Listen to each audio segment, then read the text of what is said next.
মহারাজ, রাজসভার কাজ অনেকক্ষণ শুরু হয়ে গেছে, কিন্তু গোপালের কোনো সংবাদ নেই। আমার মনে হয় গোপাল আজকাল বেশি ঘুমোচ্ছে। ভালো বলেছো। আসলে গোপালের মাথায় এত বেশি চিন্তা যে গোপালকে একটু বেশি ঘুমোতে হয়।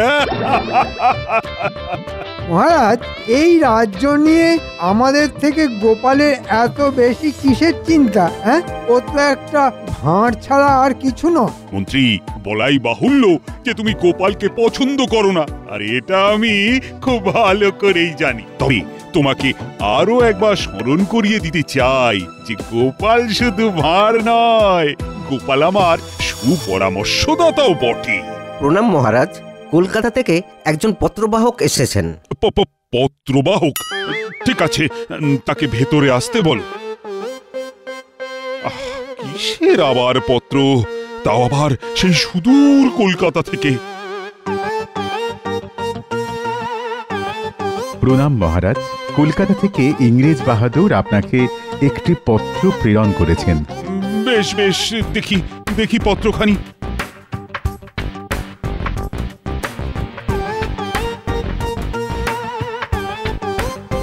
বেশ, তুমি আসতে পারো। গিয়ে ইংরেজ বাহাদুরকে বলো যে মহারাজ যথেষ্ট আনন্দিত হয়েছেন। প্রণাম মহারাজ। কিসের বার্তা মহারাজ? আরে এসো এসো গোপাল, তোমার কথাই তো হচ্ছিল। ভালো কথা কি হচ্ছিল মহারাজ? না, খুব ভালো কথা হচ্ছিল না। আসলে তোমার দেরি দেখে আমাদের মন্ত্রী খুব চিন্তা করছিল। হ্যাঁ, আমার দেরি দেখলে মন্ত্রী মশাই একটু বেশি চিন্তা করে বইকি। চিন্তা তো করতেই হবে, তুমি রোজ দেরি করো। তা আজকে কি কারণে দেরি হলো শুনি? আসলে রাজসভায় আসার পথে এক ময়রার দোকানের সামনে দাঁড়িয়ে পড়লাম। আমাদের বিখ্যাত সরভাজা সেখানে তৈরি হচ্ছে। জিভে জল চলে এলো, তাই একটু দেরি হলো। বাহ, চমৎকার! এদিকে রাজসভা শুরু হয়েছে আর গোপাল ওদিকে সরভাজা খাচ্ছে। যাই হোক যাই হোক, এখন সভার সকলকে আমার জানানো প্রয়োজন যে একটি পত্রে আমাকে জানানো হয়েছে যে বিলেত থেকে একজন ইংরেজ প্রধান এবং তার দুই সঙ্গী পরশুদিন কৃষ্ণনগরে আসছেন। সে কি মহারাজ, ইংরেজরা সব ছেড়ে এখন কৃষ্ণনগরে আসছেন? এতে কিন্তু আমাদের সম্মানিত বোধ করাই উচিত বলে মনে হচ্ছে। মহারাজ, উদ্দেশ্য কিছু জানানো হয়েছে কি? উদ্দেশ্য বাণিজ্য, তবে আমার মনে হচ্ছে যদি আমাদের সাথে তাদের বাণিজ্য চুক্তি হয় তাহলে সেটা কৃষ্ণনগরেরই লাভ। অবশ্যই কোনো বশ্যতা স্বীকার না করে। সে তো নিশ্চয়ই। যদি ওরা বাণিজ্য করে তাহলে একটা গোপন চুক্তি করে কিছু কামিয়ে নেওয়া যাবে বলে মনে হচ্ছে। তবে ওরা এখন আমাদের অতিথি হবে, তাই ওদের সম্মানের সাথে আমাদের বরণ করেও নিতে হবে। ঠিক বলেছেন মহারাজ, আমরা ওদের বরণ করব। তুমি কিছু বলতে পারবে গোপাল? মানে কি দিয়ে ওদের বরণ করা উচিত? মহারাজ, আমার মনে হয় কৃষ্ণনগরে যা কিছু বিখ্যাত তাই দিয়েই ওদের বরণ করা উচিত। যেমন ধরুন কাঠের পুতুল আর আমাদের ওই সরভাজা। ভালোই বলেছো তো গোপাল। ক্ষমা করবেন মহারাজ, কিন্তু গোপাল যা বলল তা একেবারেই ছোট ছেলের মন ভোলানোর কথা। কিরকম কিরকম? মহারাজ, ওরা তো কেউ শিশু নয়, কাঠের পুতুল নিয়ে ওরা কি করবে? আর গোপাল এখন সরভাজা খেয়ে এসেছে, তাই সবার আগে ওর সরভাজার কথাই মনে হচ্ছে। সে কি মন্ত্রী মশাইয়ের বুঝি এইরকম মনে হচ্ছে? কাঠের পুতুল কিন্তু ওরা বাড়িতেও সাজিয়ে রাখতে পারে। আর সরভাজা এখানের সত্যি বিখ্যাত, স্বয়ং নবাব প্রশংসা করেছেন। কিন্তু এটা কোনোভাবেই সম্ভব নয়, আমার কাছে এটা একদম শিশু সুলভ। তাহলে কি করতে বলো? মহারাজ, আমাদের এখানে তো রেশম যথেষ্ট উৎপন্ন হয় আর আমাদের শিল্পীরাও যথেষ্ট ভালো কাজ করছে। আমরা তো ওদের তিনজনকে উত্তরীয় পরিয়ে বরণ করতে পারি। এত খরচা করবার কি মানে আমি তো বুঝতে পারছি না মহারাজ। রেশম তো যথেষ্ট দামি জিনিস। কিন্তু রেশম যথেষ্ট উৎপন্ন হয় মহারাজ। পণ্ডিত একদম ঠিক কথা বলেছে। আমরা উত্তরীয় দিয়েই ওদের বরণ করব। আর মহারাজ, আমার বিনীত অনুরোধ, আপনার কাছে যে রাজ্যের মন্ত্রী হয়ে আমি ওদের উত্তরীয় পরিয়ে বরণ করব। বেশ, তবে তো আর মাত্র দুদিনের অপেক্ষা। আমাদের শিল্পীদের বলা হোক ভালো করে তিনখানি উত্তরীয় বানাতে। রাজ্যের মন্ত্রী ইংরেজদের সেগুলো পরিয়ে বরণ করবে। মন্ত্রীর লক্ষণ তো ভালো ঠেকছে না।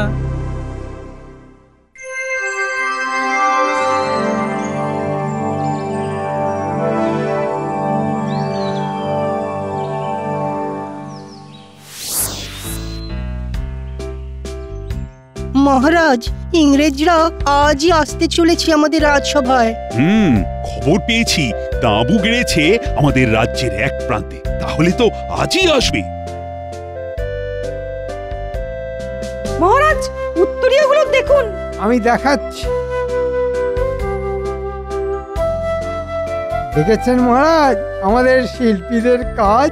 বাহ বাহ বাহ, চমৎকার চমৎকার। সবাই তো আর শিল্পের কদর বোঝে না, কি আর করা যাবে। শিল্প ভালোই, তবে রাজকোষ থেকে অনেক মোহর খরচ হলো। এখন বিলেত থেকে আসা ইংরেজ এই শিল্পের কদর বুঝতে পারলেই হয়। তোমার আসলে ভালো কিছু সহ্য হয় না, এটা আমি খুব ভালো করেই জানি। মন্ত্রী, গোপালন নিজের মত জানিয়েছে, ভুল তো কিছু বলেনি। আর খরচাও তো যথেষ্ট হয়েছে। আর আমার এই রাজসভার সবাই নিজের মতামত জানাতে পারে, এটা তুমি কিন্তু ভুলে যেও না মন্ত্রী। ক্ষমা করবেন মহারাজ। প্রণাম মহারাজ। তিনজন সাহেবের আসার কথা ছিল, তারা এসে গেছেন। শীঘ্র তাদের নিয়ে এসো।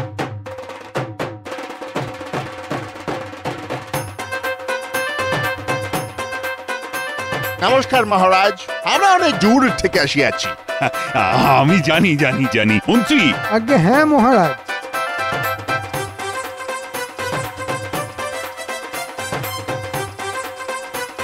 আদিক্ষেতা, এখানে আমি প্রধান আছি, আর এরা দুজন আমার অ্যাসিস্ট্যান্ট। আপনারা আসাতে আমি অত্যন্ত সম্মানিত বোধ করছি। আপনারা আমাদের অতিথিশালায় থাকুন কিছুদিন, আপনাদের যত্নের কোনো ত্রুটি হবে না। ও নো নো, ভেরি সরি। আমরা তাবু মানে টেন্টে আছি। আমরা এই জায়গা ঘুরিয়ে দেখিতে চাই। ও, তাহলে আপনারা ঘুরতে এসেছেন? নো, আমরা ঘুরিব, দেখিব। যদি বাণিজ্য করিবার হয় তাহা হইলে বাণিজ্য করিব। এটি আপনাদের উপকার হইবে। ইয়েস, কিছু করিবার না থাকিলে চলিয়া যাইতে হইবে। না না না না, এখানে বাণিজ্য করলে বা কিছু উৎপাদন করলে আমার প্রজারা যদি লাভবান হয় তবে তো ভালোই হয়। ভালো বলে ভালো, এদের সাথেই আমার নাড়া বাঁধতে হবে। এদের তো দেখছি বন্দুকও আছে, এরা অনেক শক্তিশালী। আমাদের রাজা তো তলোয়ার চালাতেও জানে না, যেটুকু জানে তা হলো সেনাপতি, সেও এমন কিছু নয়। সাহেবদের উদ্দেশ্যে আমি একটি কবিতা লিখেছি মহারাজ। বলো বলো সভাকবি। বাণিজ্য বসতি লক্ষ্মী, বিলেত থেকে এলো পরিযায়ী পক্ষী, বরেনু তাকে দিয়ে উত্তরীয়, সাহেব তোমরা আমাদের সম্মানীয়। Good, very good, very good. সম্মানীয়, সম্মানীয়। Very good, very good. Okay okay, আমাদের এখন চলিয়া যাইতে হবে তাঁবুতে। তারপর আমরা ঘুরিয়া দেখিব। এদের ওই বন্দুকের সাহায্যেই রাজাকে সিংহাসন থেকে উৎখাত করব। এদের সাথে আরো বন্ধুত্ব গাঢ় করতে হবে। চলুন সাহেব, আপনাদের ছেড়ে দিয়ে আসছি। মহারাজ, অনুমতি দিন। নিশ্চয়ই অনুমতি আছে মন্ত্রী। মন্ত্রীর ভাবগতিক তো একেবারেই ভালো ঠেকছে না। ইংরেজদের সাথে একটু বেশি ভাব দেখাচ্ছে, যা আমাকে ভাবাচ্ছে। মন্ত্রী, তোমরা আমাদের খুব সম্মান জানাইয়াছো। আমরা খুব খুশি হইয়াছি। Yes, we are pleased.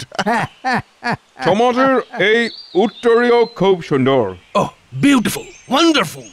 আমরা এত সুন্দর রেশমের কাজ করিতে পারি না। ওয়ান্ডারফুল। আমরা তো নীল চাষ করি আমাদের অন্য জায়গার চাষিদের দিয়ে। সাহেব বাহাদুর, সে তো আমি জানি, কিন্তু আমরা রেশম চাষ করাইনি কোনোদিন। তা এবারে করাবেন? আমরা এখানে বাণিজ্য করিতে আসিয়াছি। এখান থেকে এরকম রেশম চাষ করে বিলেতে পাঠালে অনেক বেশি দামে বিক্রি করিতে পারিব। তাতে আমাদের অনেক লাভ হইবে। নিশ্চয়ই, আমি মন্ত্রী, সেটাই চাই। কিন্তু মহারাজ মনে হয় রাজি হবে না। কেন? ওয়াই, সে রাজি হইবে না কেন? ও তো কথার কথা। কথার কথা হোয়াট?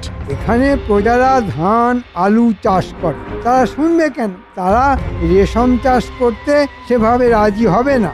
যতটুকু দরকার ততটুকুই করে। মাই গড, এখন উপায়? উপায় তো আমি করে দেব, আপনাদের চিন্তার কোনো কারণ নেই।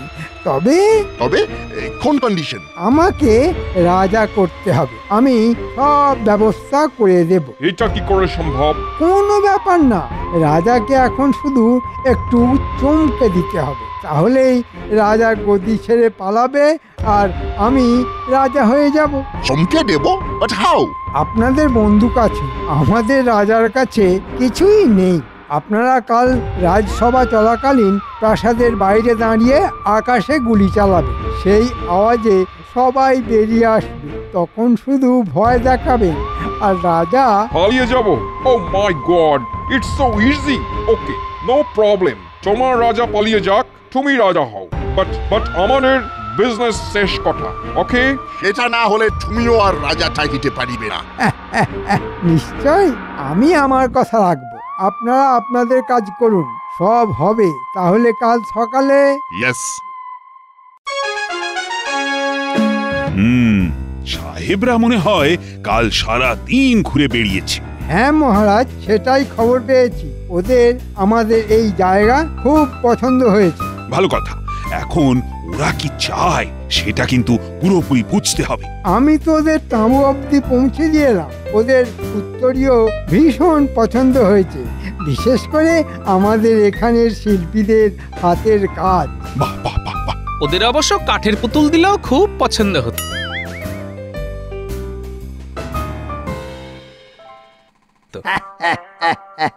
আর কিছু গোপালের না বলাই ভালো।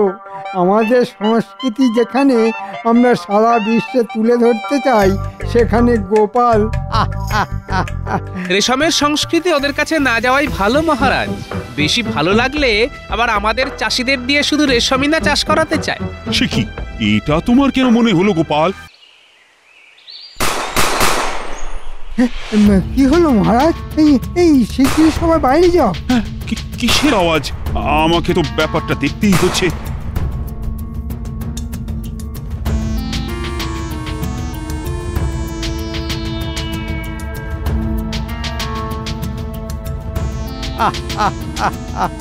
এবার আমি রাজা। এসব কি ব্যাপার?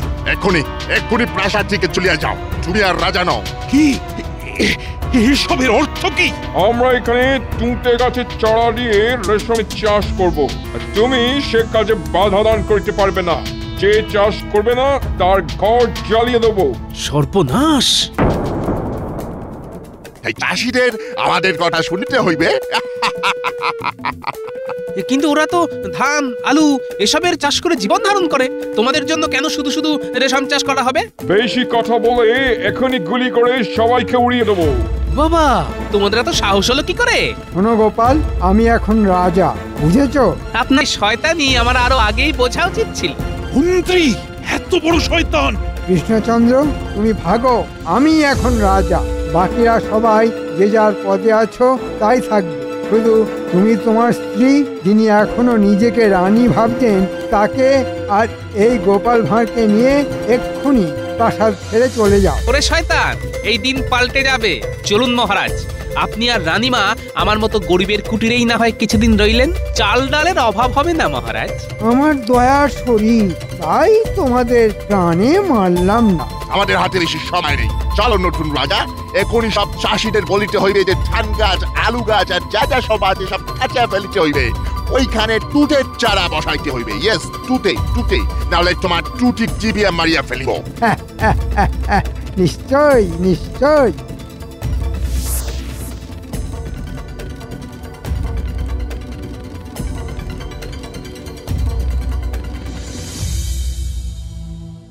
আসুন মহারাজ, আসুন রানীমা, কোনো চিন্তা করবেন না। এখানে আপনাদের হয়তো একটু কষ্ট হবে, কিন্তু মনে রাখবেন এ আপনার নিজেদের গৃহের মতোই। গোপাল, তোমার মতো একজনকে আমি পেয়েছি যে চরম বিপদে আমার পাশে থাকলো। এরপর কি আর কোনো কষ্ট থাকতে পারে? হ্যাঁ গোপাল, আজ তুমি না থাকলে আমরা কোথায় যেতাম বলো? কেউ তো আমাদের পাশে দাঁড়ানোর মতো সাহস শক্তি পেল না। তবে মহারাজ, আমি এখনো মনে করি যারা প্রকৃত আপনার মিত্র তারা নিশ্চয়ই আপনার সাথে এসে দেখা করবে। চলুন রানীমা, চলুন মহারাজ, আপনারা এখন একটু বিশ্রাম করুন, অনেক ধকল গেছে। হ্যাঁ বেশ, বিশ্রাম করছি, তবে মনে বড় অশান্তি থাকলো, কারণ আমার রাজ্যের প্রজাদের আজকে বড়ই দুর্দিন। তারা যে কি করবে আমি এখনো বুঝে উঠতে পারছি না। এই মুহূর্তে তারা নিশ্চয়ই বিদ্রোহ করবে। সাহেবরা হয়তো কয়েকজনের ঘরবাড়ি জ্বালিয়ে দেবে। কি সর্বনাশ! ও গোপাল, গোপাল, প্রজাদের বাঁচানোর উপায় কি? বুদ্ধি করে এগোতে হবে। তবে চিন্তা করবেন না মহারাজ, আমি যখন আছি একটা কিছু উপায় আমি বার করবই।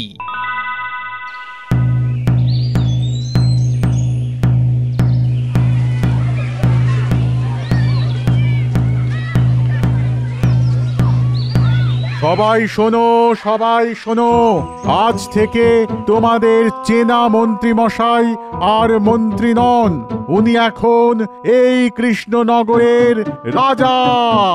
আজ থেকে তোমাদের আর ধান, আলু, সবজি চাষ করতে হবে না, তোমাদের তুঁতে গাছের চারা দেওয়া হবে। তোমরা শুধু তুঁতে চাষ করবে। প্রত্যেককে রাজার নির্দেশ মানতে হবে, অমান্য করলে ঘোরতর শাস্তি জুটবে কপালে। শোনো, শোনো, শোনো। তোমাদের চিন্তা নাই, আমরা তোমাদের থেকে রেশম নিয়ে নিব, তার বদলে তোমাদেরকে খেতে দেওয়া হইবে। ইয়েস, আমরা এইসব মানবো না, একে রাজা বলে আমরা মানি না। আমাদের রাজা কোথায়? হ্যাঁ হ্যাঁ, আমরাও মানবো না। আমাদের ফসল আমরা ফলাবো, চোর করতে পারবে না। যে বিদ্রোহ করবে তাদের বন্দি করা হবে। ওই দুজনকে বন্দি করো।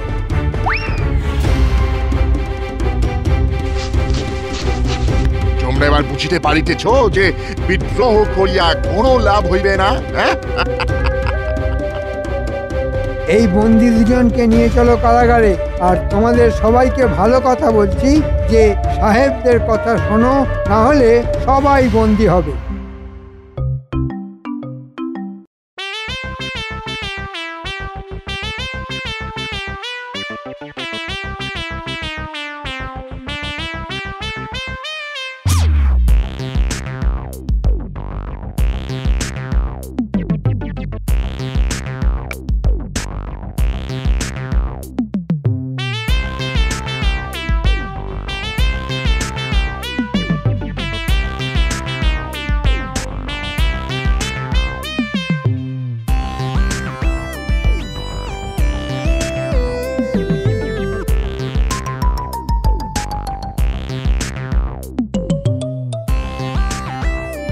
ভালো হয়েছে তোরা সব একসাথে আছিস। তোদের সাথেও আমার গোপন কথা আছে। গোপন কথা? কি গোপন কথা দাদু, বলো না। আহা, গোপন কথা কি সবার সামনে বলতে আছে নাকি? এই বলি, কি এমন গোপন কথা যে আমার সামনে বলতে পারো না? মরণ!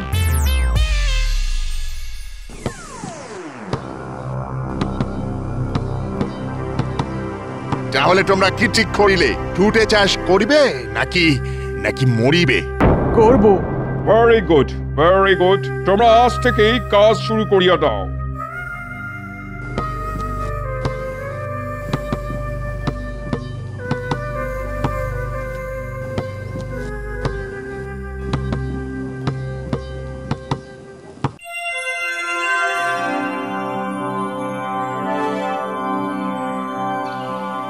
ফাইন, হ্যাঁ, চমৎকার তুঁতে গাছ বড় হইয়াছে। চলো ভিতরে ঢুকে দেখি আসি।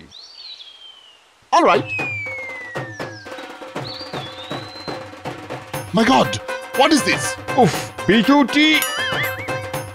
বিচুটি? তুঁতে কিভাবে বিচুটি হইয়া গেল? Ouch! Ouch! Oh, ow! Itching! Out from here! Out!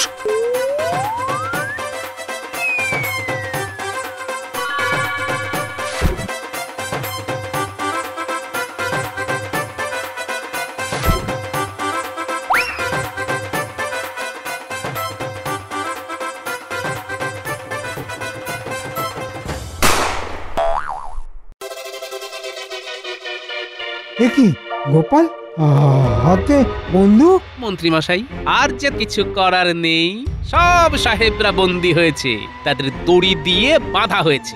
আপনি খোনার রাজা মন্ত্রী কিছুই নও, আমাদের মহারাজ রাজা কৃষ্ণচন্দ্র। সর্বনাশ! ওরে বাবা!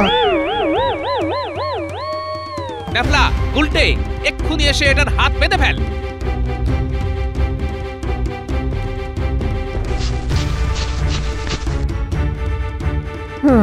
মহারাজ, মহারাজ, আমার ভুল হয়ে গেছে, আমাকে ক্ষমা করে দিন। এরকম ভুল আর হবে না। আমি মন্ত্রী আছি আর আপনি রাজা। তুমি যা করেছো তাতেই রাজ্যের প্রজারাই তোমাকে শাস্তি দেবে, আমার আর কিছুই বলার নেই। আর গোপালের অসাধারণ বুদ্ধির কাছে তোমার শয়তানি হেরে গেল, এইটুকুই শুধু বলতে পারি। তুতে গাছের সাথে বিছুটি গাছের চারাও বসানো হয়েছিল মন্ত্রী, আর সেই বিছুটি জঙ্গলে এখন আপনাকে ফেলা হবে। ওরে বাবা রে, ওরে বাবা রে!